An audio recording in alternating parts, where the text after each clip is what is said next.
So, whenever you have these patients of Cushing syndrome, there are a particular set of signs and symptoms that you would be focusing on or looking for. Even when you start your general physical examination, how you move about and systemically examine these patients, and then obviously you would particularly document the lab investigations in details, and that is going to even enhance the definitive diagnosis in these particular patients. So, just looking at the key features of the clinical signs and symptoms that these patients have. First of all, we have the psychological symptoms that sometimes the patient is suffering from, but it's not always the case. So you would ask for history of depression, and sometimes they're also suffering from anxiety. So, a detailed history of depression and anxiety, and obviously, there are key questions that you're going to put forth to the patient. For instance, the sleep patterns are observed in an individual, the feelings of anxiety and the feelings of depression or sadness or unrelated sadness that is not basically objectified by a particular phenomena, obviously, or any incident in the life of the individual. So these can be some of the signs and symptoms that you'd be looking forward in a patient who is suffering from Cushing syndrome. And obviously, when you're treating these patients, you sometimes have the need to put them on antidepressants and anti-anxiety drugs as well if it is indicated an individual that he or she needs such kind of a supportive therapy or not. Irritability is one of the key features, and obviously the history, the collateral history is going to reveal a lot of factors in this case. Then we have a loss of emotional control in these patients. So these can be one of the key features emotional intelligence is evaluated for in these patients as well. Then we have cognitive difficulties. Learning disabilities in children is one of the key features, and loss of concentration is also a key feature that is associated with these cognitive difficulties. Then we have a decreased libido that is seen in these patients as well. Then we have the vascular changes that are observed in these patients. And due to these vascular changes, these patients are suffering from hypertension and as well as ischemic heart diseases. So the new or the worsened high blood pressures are usually observed in these patients, and obviously it is due to the fact that we have the arteries that are being damaged at some level due to the increased levels of the cortisol or the glucocorticoids that are being secreted. Again, I would like to stress on the fact that cortisol is basically also known as an emergency hormone. So sometimes it causes an increase in the blood pressure normally, which is a normal phenomena. But over here, when we have the increased levels, more than normal levels of cortisol secreting in the blood, it's a continued state, and it can basically damage the vascular endothelium as well. Then we have the bones that are being subjected to increased risk of fractures. Now there is certain biochemical changes that you have to keep in mind, and the actions of the glucocorticoids. Now, the glucocorticoids basically increased the gluconeogenesis. The process of gluconeogenesis is increased, the protein synthesis is decreased, and the fat deposition is increased. And all of these phenomena, they're basically resulting in the bone fragility in an individual. Then we have the reproductive system that is also being affected, and we have a set of signs and symptoms, obviously a different set of signs and symptoms in the males, and we have an entirely different set of signs and symptoms that is seen in the females. There are irregular or absent menstrual periods, as we even saw in our case study that the patient even presented with this primary complaint that she had the cessation of menses after she stopped nursing her baby. She didn't get menses at all. So this can be one of the key features. Even the reproductive history has to be taken in detail, and we have to look for these key features. Sometimes these patients are also misdiagnosed. For instance, the patient in our case study was diagnosed with PCOS as she had obesity and she was suffering with hirsutism, and she had basically shown a history of irregular menstruation. So the physician thought that it can be a case of PCOS. So it is again very important that you have a differential diagnosis in your mind and you basically conclude towards a definitive diagnosis after you carry out your lab investigations in a particular way, and only then you can successfully dig out the underlying cause of a particular sign and symptom in an individual. In males, the patients usually give you a history of erectile dysfunction. Then we have the generalized symptoms, and over here, weight gain is one of the major symptom that is seen, and it's one of the most common symptoms associated with Cushing syndrome. A moon face, a red swollen face is very characteristic, and then there is deposition of fat in the abdominal region as well. We have the slow healing of cuts as well associated in these particular syndromic conditions. Then we have the increased risk of infections that the patient is subjected to.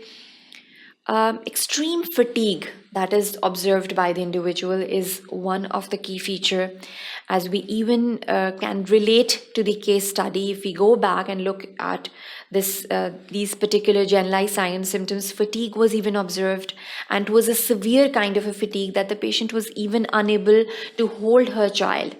So this was again observed in these patients quite frequently.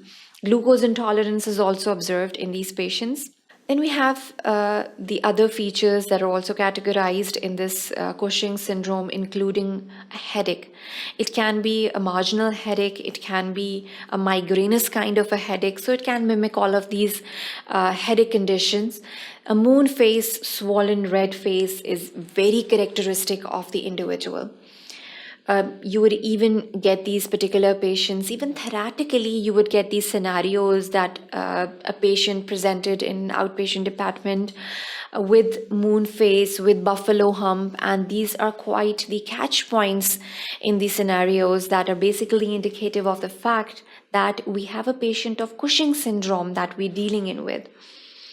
Buffalo hump is basically the accumulation of fat in the at the back of the neck, and that is indicative of Cushing syndrome as well. As I said, fat deposition is very important over here.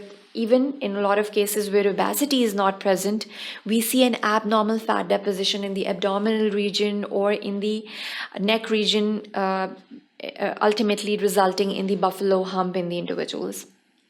Then we have the muscular signs and symptoms, including the muscle weakness. Again, that is so fatigue and muscle weakness, they go side by side in an individual. And then we have the skin, which can also be affected by Cushing syndrome. Now, how is skin affected? There are a lot of ways. It is basically causing thinning and striations in the skin. Now, this thinning in the skin is basically causing the other key features as well: fragility and acne. The females are also suffering from hirsutism. That is basically the male pattern of the distribution of the facial hair that is seen in these patients. Beard, mustache-like pattern that is not normally observed in an individual, and that is seen, and that is basically known as hirsutism in these patients. Then we have the stria formation. Again, the thinning of the skin is basically responsible for the stria formation. These are basically quite resembling the normal stretch marks that are present on the abdominal regions or on the leg regions in the patient. Then when you would be ordering for the lab investigations, you would be focusing on the hematopoietic and the immune suppression features of the hypercortisolism. For instance, we have leukocytosis, which is an increase in the white cell count.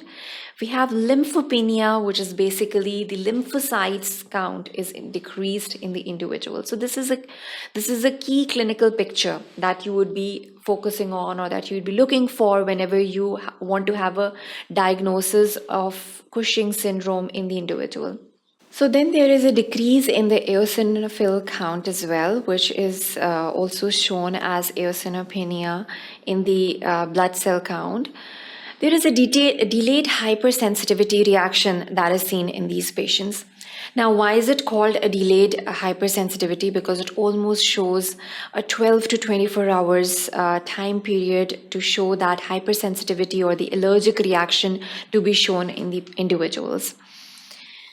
Then we have the infection propensity, again, due to a decreased lymphopenia and leukocytosis and eosinopenia. All of these are basically collectively forming a deficient immune system in the individual and making the individual more prone to the infectious diseases in the environment. The ACTH tumor suggesting symptoms are quite different, and sometimes why is that so? Because the pituitary gland is also secreting a set of other hormones as well. So sometimes they are also being affected, and then we have a different clinical picture in the individuals who are being basically subjected to an ACTH tumor. That is, we're going to look for the sign and symptoms such as skin hyperpigmentation. This is also known as sometimes when we treat the patients of adrenal adenomas, there is a negative feedback, and then there is an increased production of the ACTH, and this is again known as Nelson syndrome. Again, these patients show the skin hyperpigmentation. So basically, the ACTH is usually coupled up with the skin hyperpigmentation. We have severe myopathies that are usually observed in these individuals. Hypertension is one of the key features noted down in these particular patients. Then again, we saw this particular factor that hypokalemia is seen biochemically. Even when cortisol is secreted, it is basically responsible for sodium retention and potassium loss. So it is going to result in hypokalemic alkalosis in the patients. Glucose intolerance is one of the key feature. And these patients are suffering from edema, that is increased interstitial fluid, that is also known as lithora in the patients. And sometimes this particular set of signs and symptoms is associated with the ACTH tumor. We have serum potassium levels less than 3.3 millimoles per liter. And these are the particular set of signs and symptoms in the patients who are suffering from ACTH tumor suggesting. So over here, basically, we looked for the key features. When the patient walks in, you can inspect the patient in general and even can identify and get suspicious. And then obviously you can follow on with the lab investigations and rule out the other causative factors towards this particular clinical picture. For instance, we can have a differential diagnosis of PCOS, or even other causes of hirsutism or obesity as well can be included over here. For instance, hypothyroidism. Even patients with hypothyroidism, they would show a lot of features that we even studied over here. Sometimes they're showing obesity, sometimes they're showing loss of energy, and all of these are the key features. So you would be basically ruling out when you'd be carrying out the lab investigations in a proper way. Again, even careful examination can help you identify whether it is an ACTH dependent or an ACTH independent variety that we're dealing in with.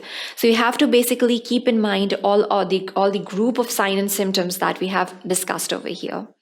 And then obviously you would be looking for the key features. For instance, obesity, you'd be looking for a moon face, that is a red swollen face.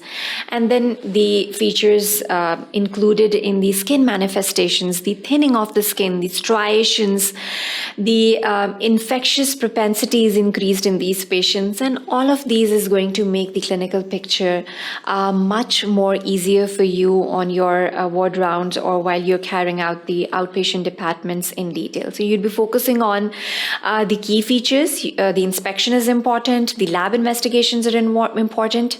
And obviously you would move on with the definitive diagnosis in a particular way because that is how you're going to manage the case in an accurate manner.